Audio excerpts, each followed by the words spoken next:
Let's start this journey together. Feed me, but it might be messy. Change me, but it might be smelly. Be my playdate. Be my rocking chair. Be my hero. Because every dad should play an equal role in his baby's life, Pampers is giving 8 weeks of paternity leave to their new dads, hoping to inspire others to give Kenyan dads this opportunity.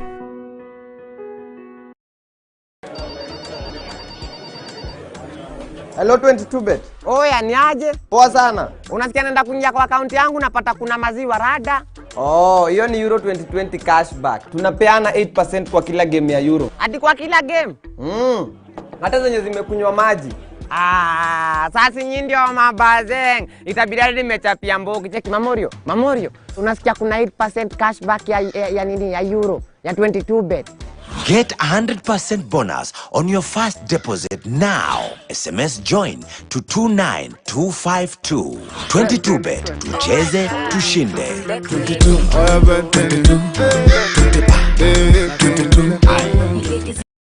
Praise the name of the Lord Jesus Christ. Saint, do you know that God means well for you? Do you know that God cares for you? He wants to bless you. He wants to heal you. He wants to prosper you. He wants to protect you. God is for you. God is not against you. That's why we have this program, The Healing Moment, to bring to you the love of Christ. And that love of Christ will be dispensed here every Saturday at 8 p.m. My name is Pastor Ibrahim Andolwa, and do join me. God bless you.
Good evening, you're right in time for Maisha Prime News. My name is Rida Chibet Karim.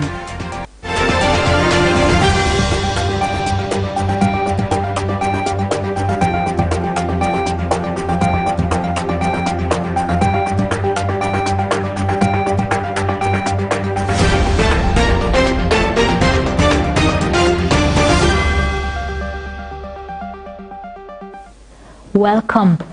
We start with a political story. Deputy President William Ruto is caught between a rock and a hard place in identifying his running mate in the coming 2022 general elections, with Mount Kenya region posing a great threat should he opt for a different candidate outside the region.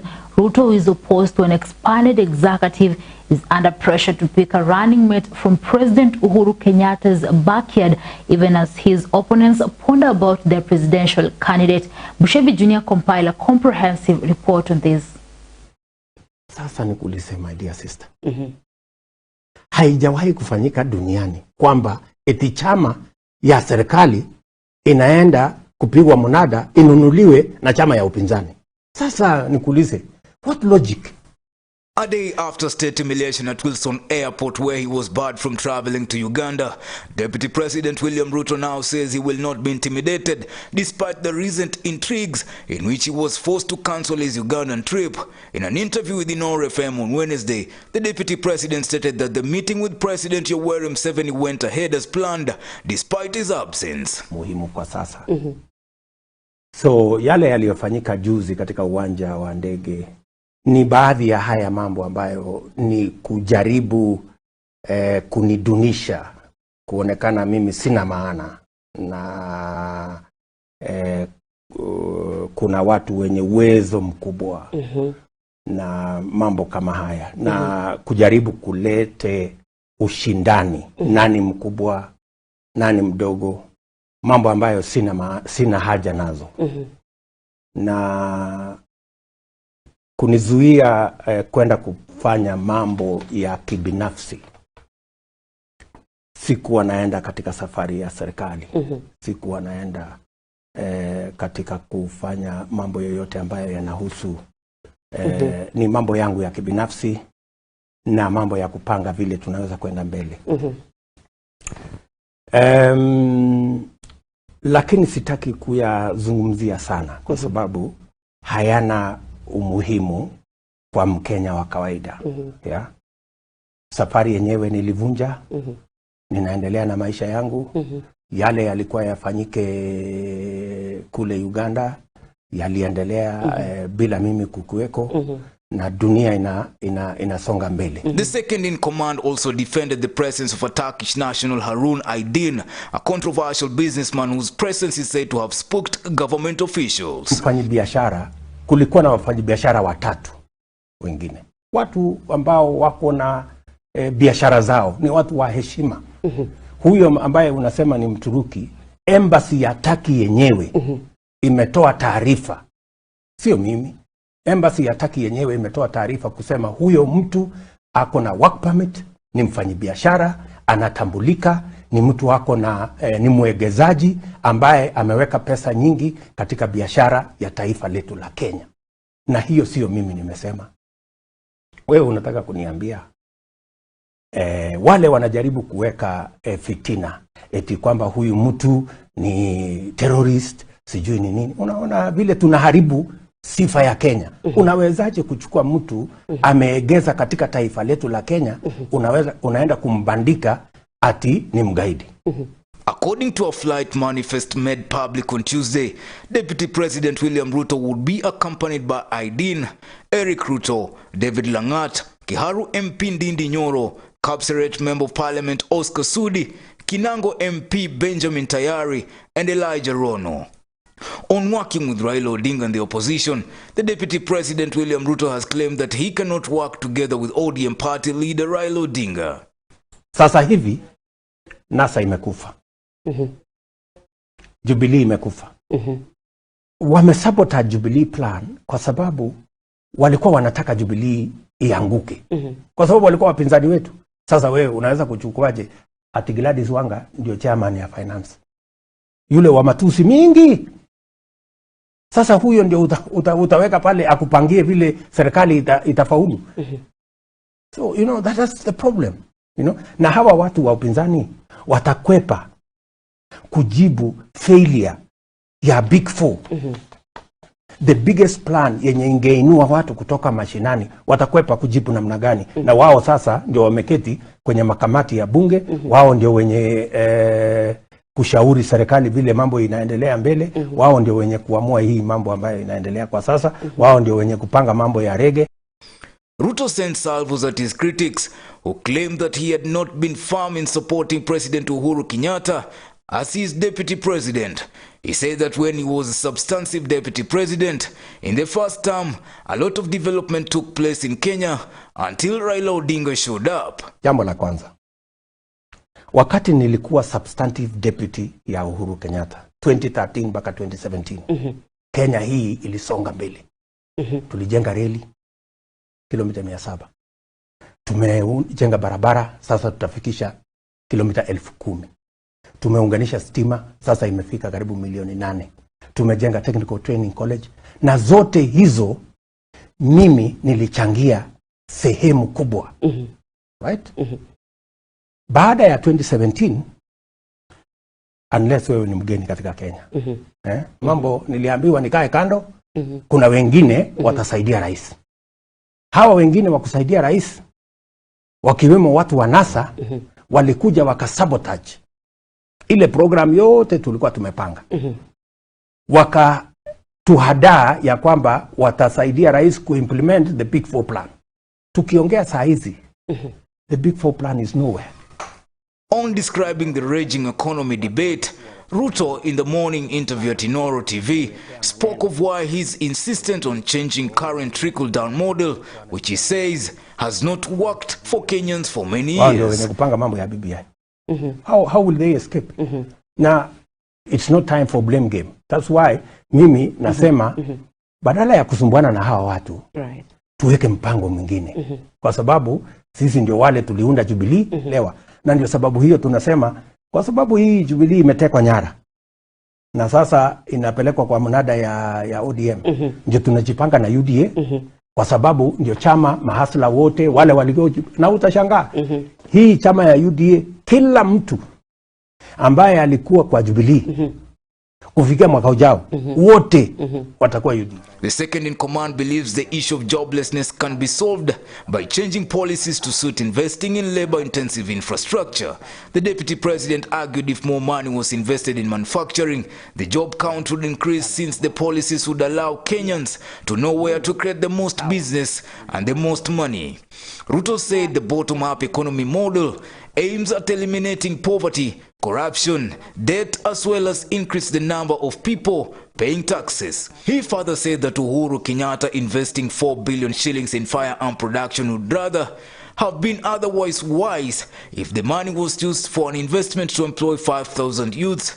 Reporting for Maisha TV, I'm Bushabi Jr.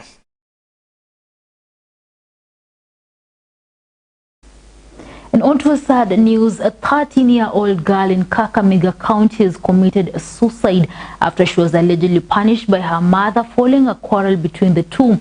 It's alleged the deceased hung herself inside their house following a disagreement over the house chores.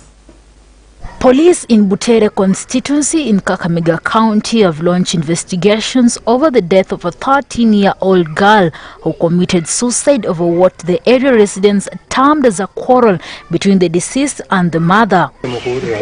The body of the deceased was found hanging in their house by her siblings, who later raised an alarm. It is alleged that the deceased mother had punished the Class 6 pupil for embarking on her studies before completing her house chores. Amepatikana kama amejinyonga na kamba ya mlango, pasi ya mlango. Ilikuwa imemshika hivi kwa singo na akarudi akachuchuma kwa meza. Sasa hapo ndio hao watoto wawili walijaribu kusukuma mlango, kutingisa mpaka mlango ikafunguka. Sasa vile watu walianza kupiga nduru, ndio tukakimbia tukakuja, tukampata kwa hali hiyo. Tulikuwa na yeye hapa. Akaniambia leo akitoka shule atakuja huko amalize huko siku 6 tena arudi. Sasa mimi nilikuwa nimekaa kufika kitu saa 6 ninapigiwa simu beti amekufa. Hata sielewi nini ilikuwa mbaya. Jua kuniambia kuna shida yoyote. Penye amekinyongea. Sasa sisi wase tutakaa tujue hii ni nyumba ya ndugu yake. Sasa alikuwa anaambiwa asilale kwa chigoni, akuja angojee ndugu yake nyumba. Sasa kukuja kungojea ndugu yake nyumba, ndugu yake alikuwa ameenda kutafuta kibarua. Sasa kabla hata hajamaliza wiki tena ndio hii imetokea. Area elders have however raised concern on what they term as a habitual tendency by teenagers committing suicide every year in the respective area. Last year but one, kuna kijana pia alikuwa anafanya biashara, alikunywa sumu. Mwaka jana pia mwingine wa miaka 20 pia amekunywa sumu. Mwaka huu pia mtoto wa miaka 13 anapata ujasiri wa kujimaliza mwenyewe. Ni kama Kiluya, wazee, nataka wazee wakae chini, wajadiliane, wapate suluhisho la kudumu katika mambo kama haya. The body has since then been taken to Kakamega Hospital mortuary. Maisha TV. Emmanuel Korir has finally given Kenyans something to smile about after he won Kenya's first gold medal in the Tokyo Olympics today. Korir clocked 1 hour 45 minutes and 6 seconds to win gold in the 800-meter final at the Olympic Stadium, with compatriot Ferguson Rotich coming in second for the silver to ensure Kenya get to keep the gold that the country has won in the last 4 editions of the Games.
Police detectives are investigating an incident where a 42-year-old man is alleged to have killed his wife before turning the gun on himself at their home in Kiambu County. According to a police report, Jonathan Mukundi Gashuga, who was a licensed firearm holder, is said to have shot his 30-year-old wife in the head before taking his own life using the same weapon.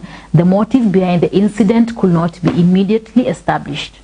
Ya juu mfanyikazi mmoja anasema anaishi na huko chini, so hakuna kitu alisikia. Mimi nimeingia tu na nimeona tu Njera alikuwa amelala hapo kwa kitanda na Mukundi alikuwa amelala hapo chini. So sijui risasi ni ya wapi. Sasa hapo siwezi nikajua cause Mukundi ni mtu anakuwa na hasira sana.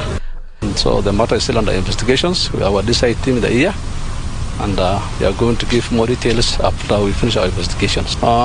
The Madam Jerry was shot three times at the head. And now to matters education. Cheptai's Vocational Training Center, which is also a workshop for disabled in Mount Elgon constituency in Bungoma County, is halfway learning center and an auctioneering ring, which is on every Friday of the week, that has interfered with learning programs. The school management is now calling upon the government to intervene and separate the two sectors. Cheptai's Vocational Training Center and Workshop for Disabled in Mount Elgon constituency in Bungoma County is halfway learning center and an auctioneer ring, which is on every Friday of the week, that has interfered with learning programs.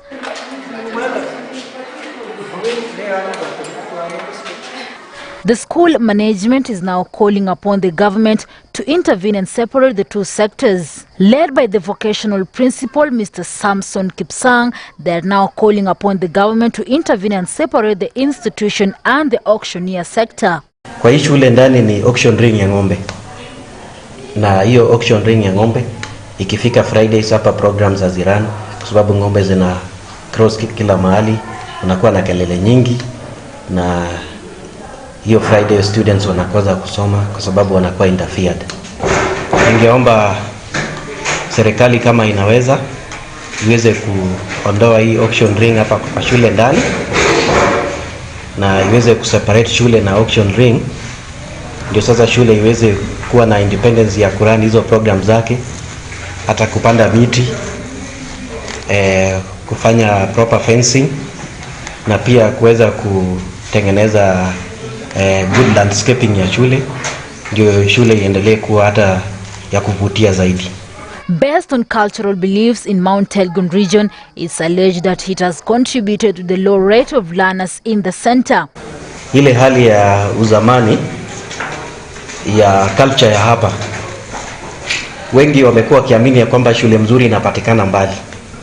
Na sasa nataka kuhimiza ya kwamba hii ni shule ambayo iko hapa, na ni kama ni shule yote ambayo iko Mombasa, na ni kama shule yote ambayo iko hata Nairobi ama any other county. Watu wa hapa wenyewe wachaptaizi hawajakubali hii shule, lakini wanafunzi ambao wanasoma hapa wengi wanatoka mbali, wanatoka different wards. However, teen mothers and youths have been urged to embrace skillful learning to end immorality in the society. Chana waimiza mkuje shule msome, at least na nyinyi pia muonekane juu. Ukikuja shule at least hata wewe mwenye alikupea mimba atakuwa anakuona kama mtu wa maana, na pia atakurudia na mtaishi pamoja. Utakuwa unajitegemea mwenyewe kama mama, utauliza chochote, utakuwa na kila kitu, unakaa tu mwenyewe ukiwa salama. Maisha TV. A faith-based organization in Busia County is leading a campaign against gender-based violence against children in the area through mobilizing resources to help rape and defilement survivors. The organization has established a rescue center for children who ran away from their homes to escape abuse. They are calling on parents to also support their girls when they drop out of schools due to pregnancy. Wale ambao wakikuwa na nia ya kurudi shule watarudishwa shule, wanaweza kuendelea kusoma, na kuna wale ambao watajifunza pia kazi za mikono ambazo zinaweza kuendelesha.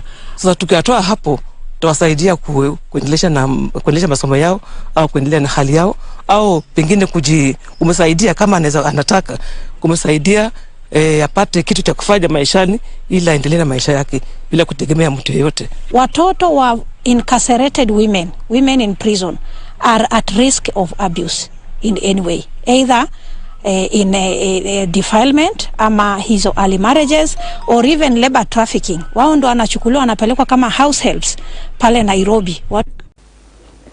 And the national government is investing 800 million shillings to complete Galana Kulau food security project to maximize the production potential ahead of public-private partnership that will attract investors to commercialize food production. Galana Kulau project is one of the initiatives identified in the Kenya Vision 2030 that has potential to contribute to the achievement of food security under the Big Four initiatives. As Kenya's population projected to increase by 30%, the gap between consumption and production will widen further, rendering more people food insecure. This necessitates to improve food security. Irrigation is touted as game changer in attaining food security in the country in order to curb the problem of adverse weather and climatic changes. Na sababu tumezunguka na nyinyi, mumeona hata ile mifereji. The National Irrigation Board is set to construct a dam to enhance availability of water.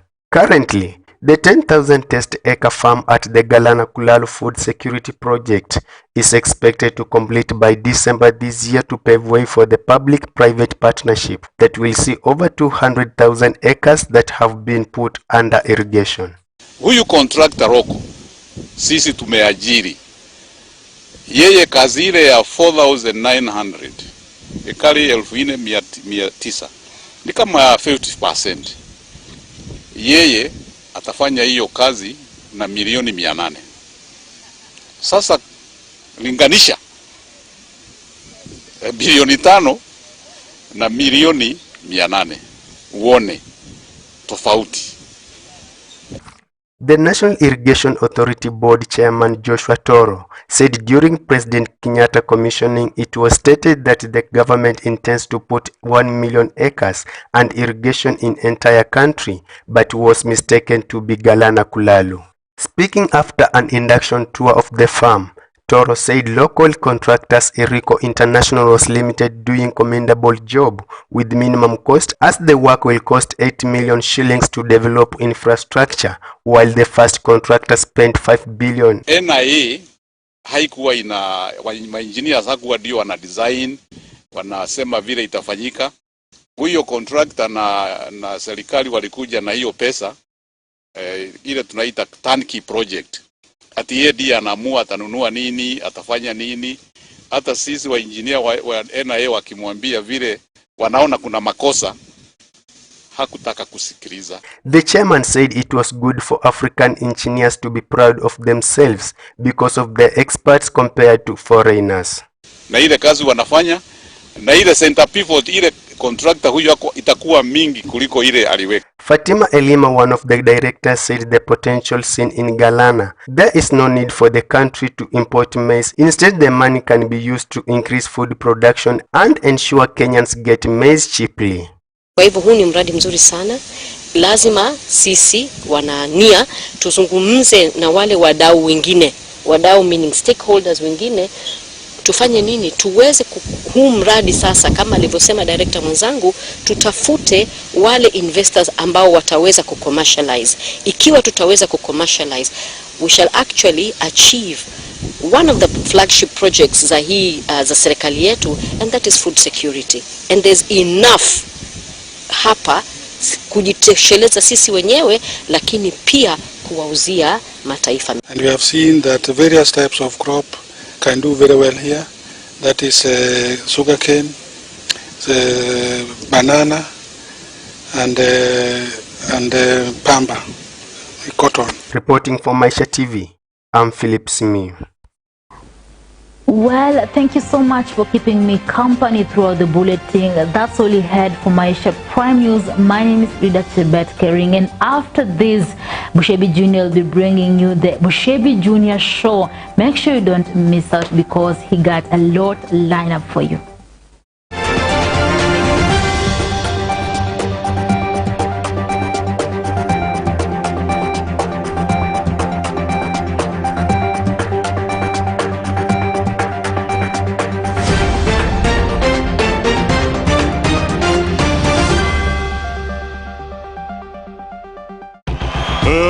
Let's get ready to rumble!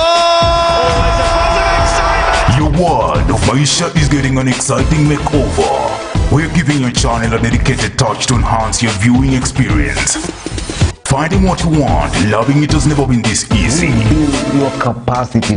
The problem is leadership. My name is Rida Chebet Kering.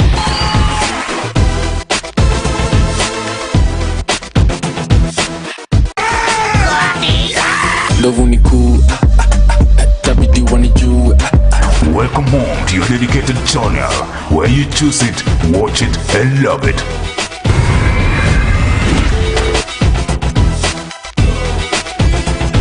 It's your season.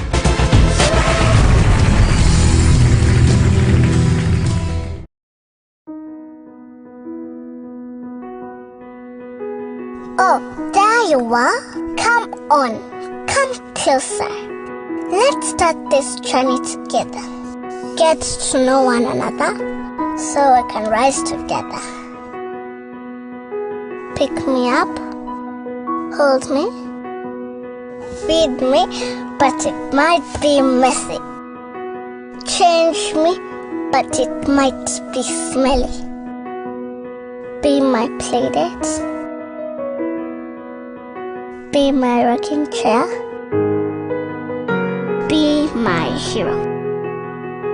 Because every dad should play an equal role in his baby's life, Pampers is giving 8 weeks of paternity leave to their new dads, hoping to inspire others to give Kenyan dads this opportunity.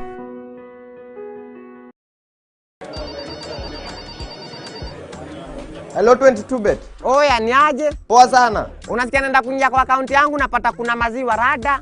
Oh, hiyo ni Euro 2020 cashback. Tunapeana 8% kwa kila game ya Euro. Hadi kwa kila game? Hata zenye zimekunywa maji. Sasa nyinyi ndio mabazeng. Itabidi hadi nimechapia mbogi. Cheki Mamorio. Unasikia kuna 8% cashback ya nini ya Euro ya 22bet.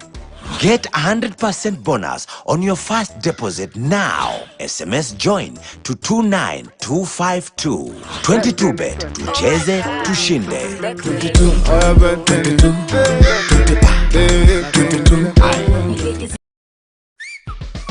Oya ni aje, mimi Jonte Fresh. Mimi ndio nimetambulika hii Gikomba yote sekta ya manguo. Jumio transform nguo ordinary za mtush zenye ziuka mna hii harufu ya bail into the freshest igi kosi yote. Siri ni hii real mpya ya pink. Na kushow mtush zinang'ara kung'ara kushinda kamera. So clean, so fresh. Ma customer unaisana na hii story. Ninatumia aerial touch of down mpya tu.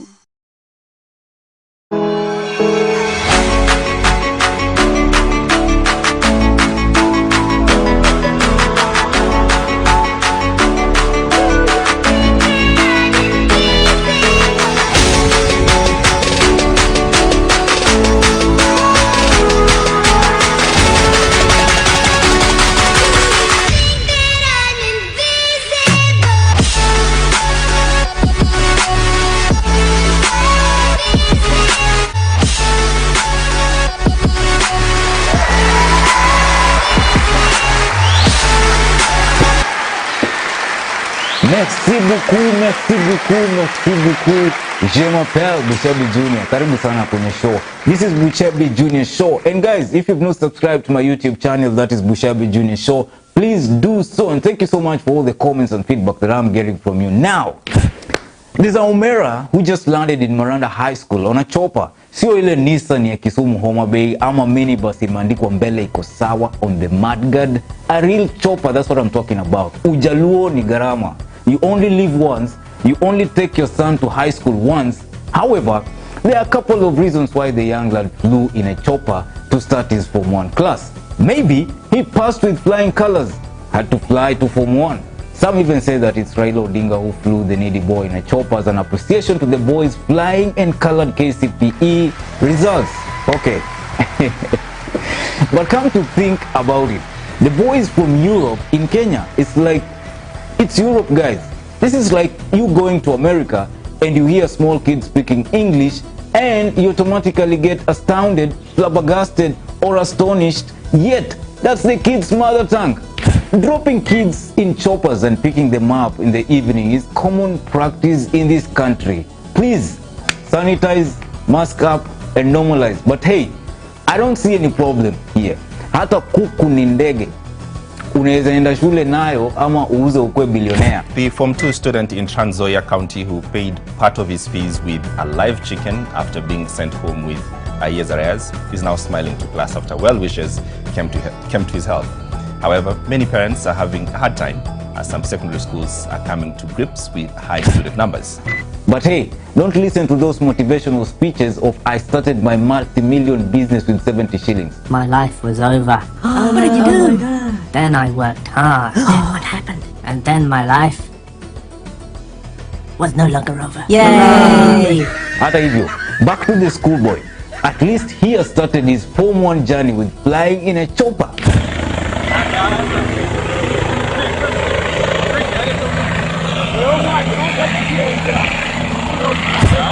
The chopper, guys.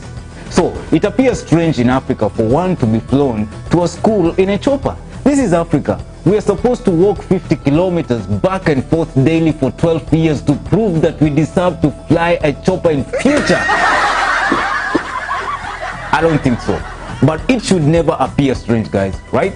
Things have changed and people can't be the same. We should never limit ourselves to fit into other people's shoes. Some kids were brought to school in cars, yet others walked barefoot to the same school, and life goes on. What's the problem? The matter is, you will all receive the same education, and what you do with it is up to you, and it is what matters.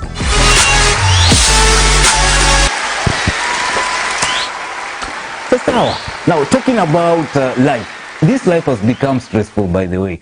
Everybody is running around crazy and stuck in traffic. Now, don't get me wrong. Traffic here means a lot of things. Hey, what do you mean by trafficking? Simple. The act of recruiting and transporting and transferring and harboring or receiving something or a person.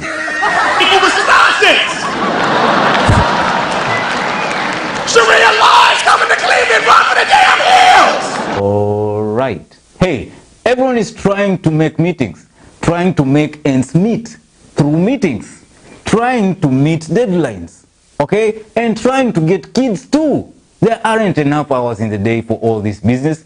If you had to identify in one word the reason why a Kenyan has not achieved and never will achieve his or her full potential, that one word would be meetings.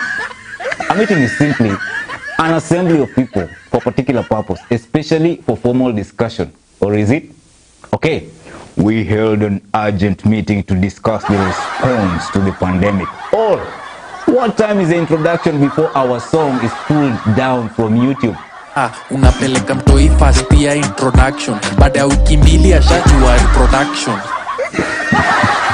Okay, guys, it's a situation when two or more people meet by chance or arrangement, and there are different types of meetings. Take an example of status update meeting, like status update meeting, also known as progress checks. These meetings are intended to bring all parties involved up to date with the pertinent information surrounding a particular project. Like, what's the status update of our trip to Uganda? Negative mkubwa. What is wrong? Chopper grounded. What is the reason? Chopper was parked on a yellow line at the airport.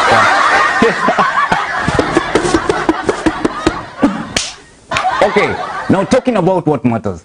Meetings in life. Now, matter is anything that occupies space and has weight. Anyway, did I say that right?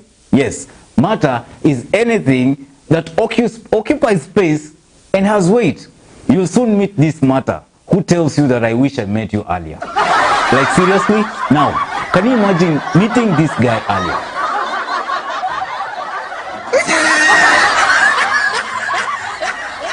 Hey, I'm with you right now. Why do you wish that you met me earlier? Some of the earlier version of people are only good for church testimony, right? So, situache Mungu aitwe Mungu. Sasa kama hii.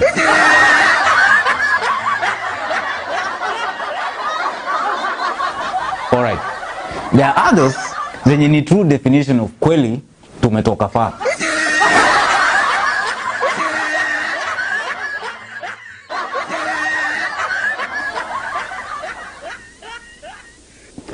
And then, there are others who still look good even in broken mirrors. It's not a matter of earlier and later. It's a matter of camera selection.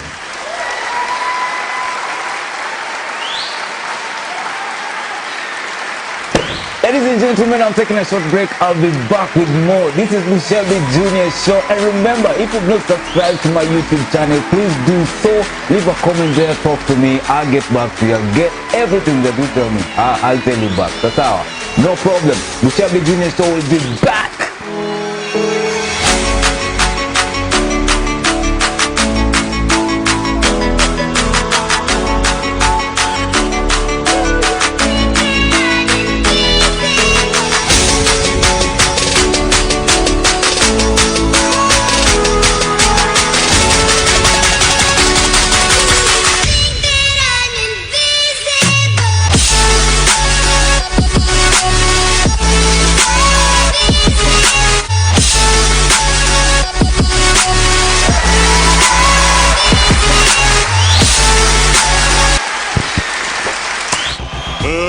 Let's get ready to rumble! Your world of Maisha is getting an exciting makeover. We're giving your channel a dedicated touch to enhance your viewing experience.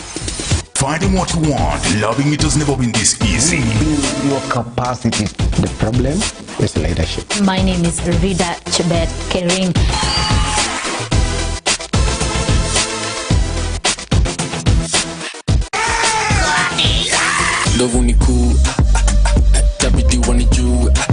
Welcome home to your dedicated channel, where you choose it, watch it, and love it.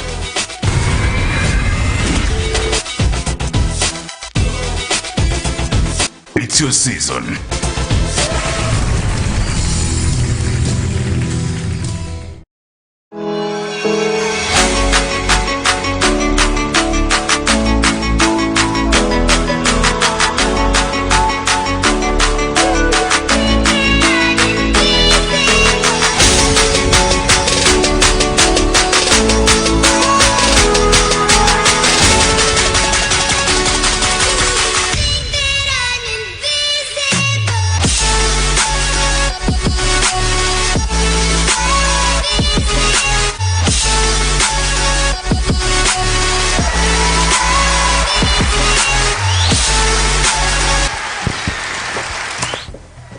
Huang Huilai. Guys, I really tried to pronounce like welcome back in Chinese. Huang Huilai. Okay, this is Bushabi Junior Show. Welcome back. My name is Bushabi Junior. If you've not subscribed to the YouTube channel Bushabi Junior Show, please go there. Do it right now. If you're watching me there, thank you so much. Subscribe. Stock it, Weibo. Now, Kenya's debt is well under sustainable limit, and that no one single day has the country ever defaulted on its loans obligations. Hold up.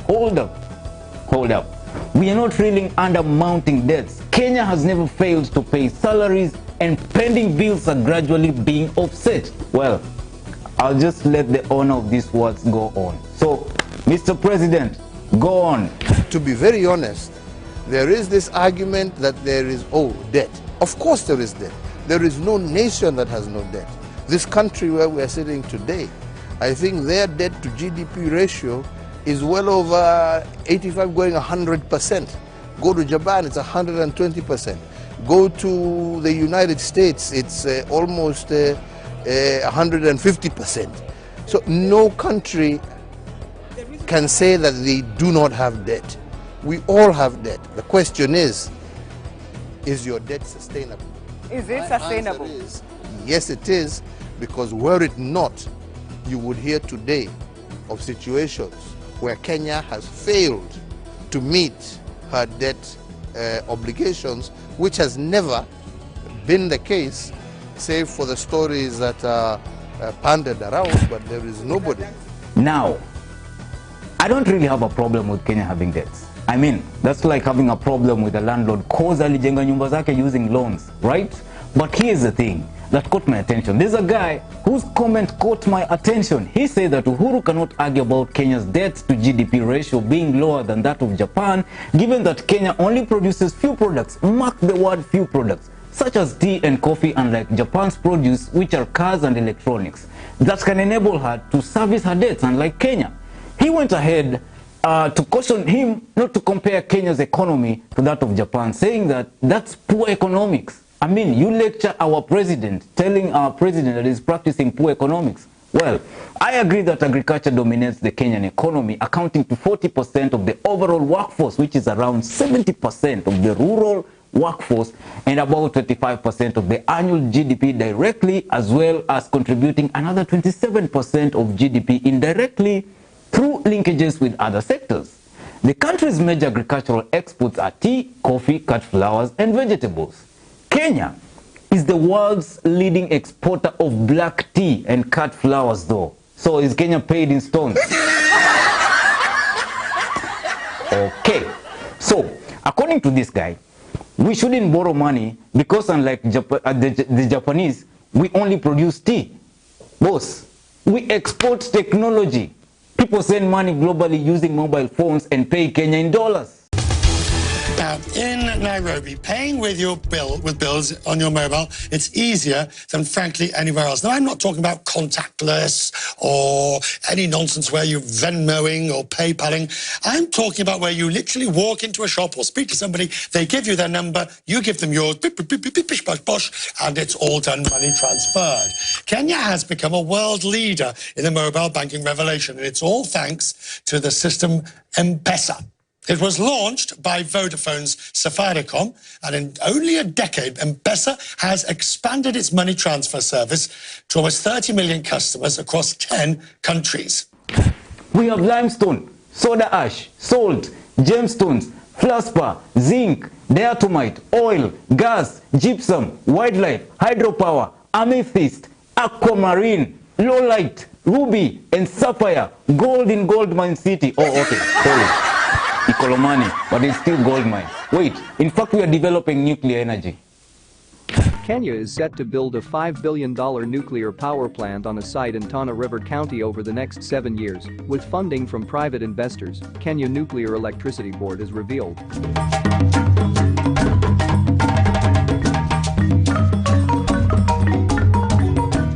The Kenya Nuclear Electricity Board, in a regulatory filing with the National Environment Management Authority (NEMA), revealed that the plant, with an initial capacity of 1,000 megawatt plant, would be constructed through a concessionaire within the next 7 years.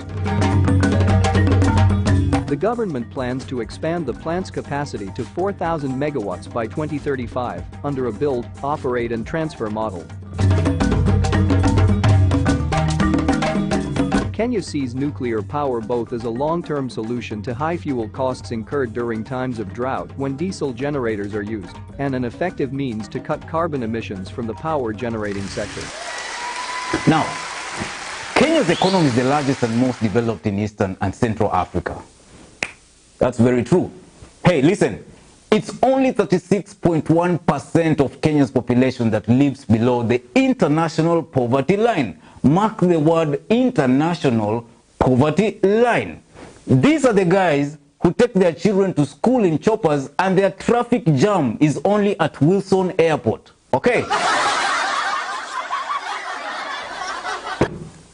Okay, by the way, people, did you know that since 2008, we are building 6 new cities, that is 1, 2, 3, 4, 5, 6 cities under special planning concept for Nairobi Metropolitan Region, in which 6 thematic cities are included as part of an ambitious government plan to reorganize economic activities around the city, which is Nairobi. Now, the first one is the Aerotropolis city.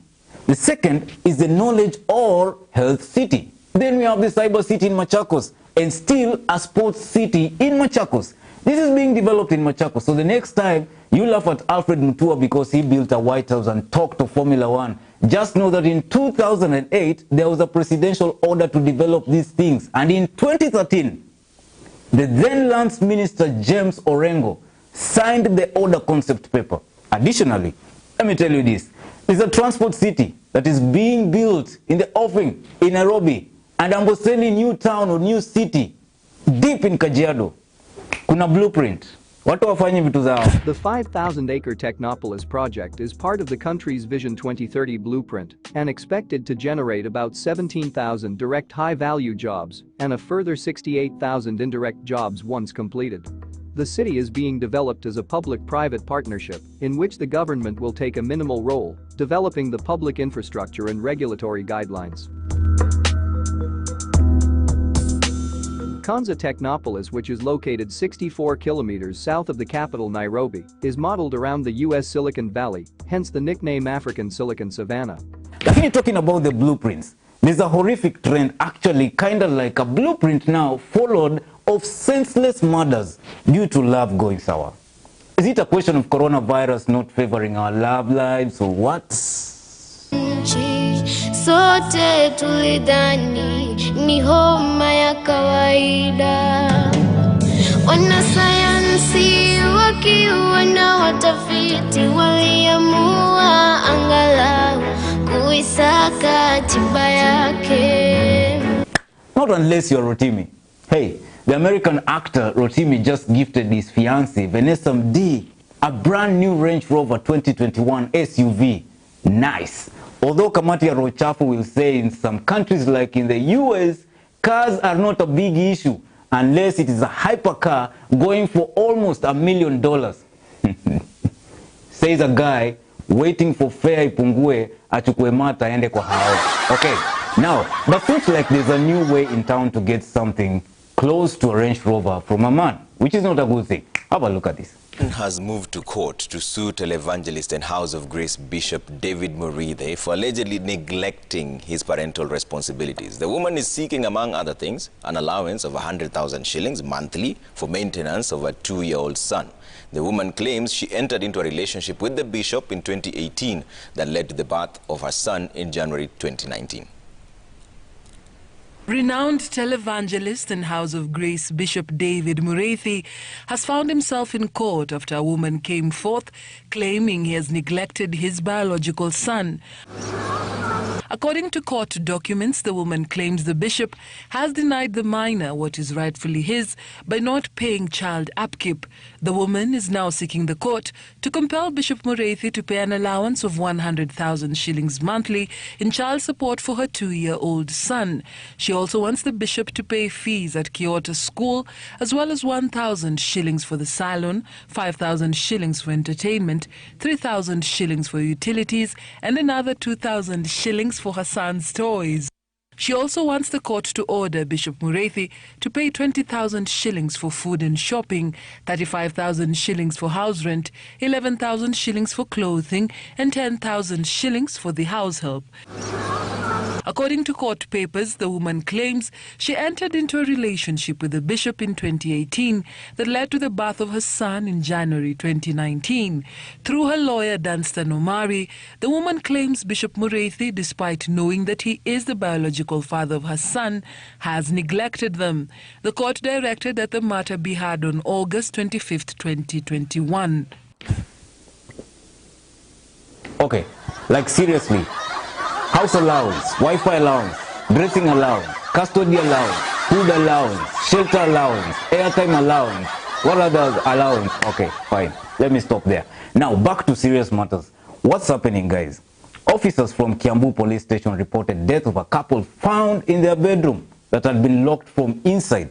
The door was broken where the bodies of the late Jonathan Mukundi Gachunga, a Kikuyu male adult aged 42 years, and his wife, namely Philomena Njeri, a Kikuyu female adult aged around 30 years, were found lifeless.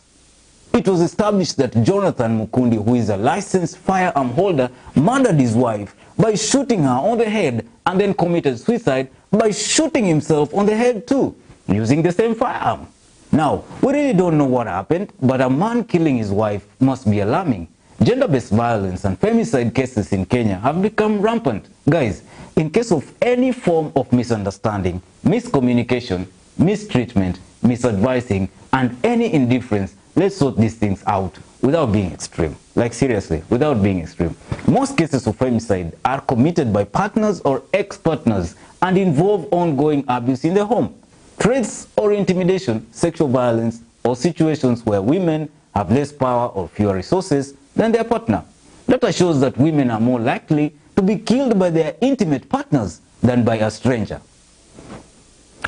69% of murders of African women are committed by a family member or romantic partner, a higher rate than any other region in the world.